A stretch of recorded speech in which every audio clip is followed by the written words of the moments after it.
tutorial de hoje vamos mostrar como fazer um bolo de chocolate sem glúten e sem lactose.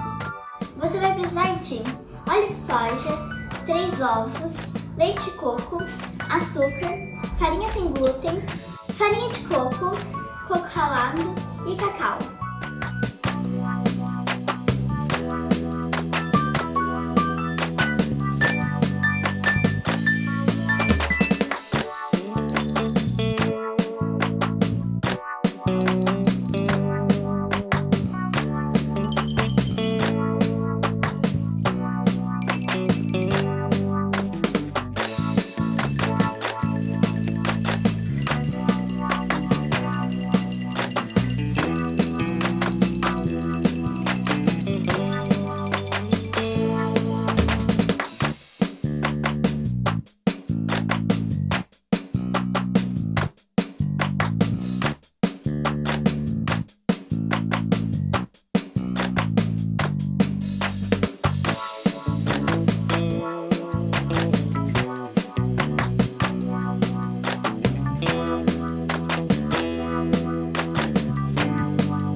Tranquilo, nossa, tá muito bom.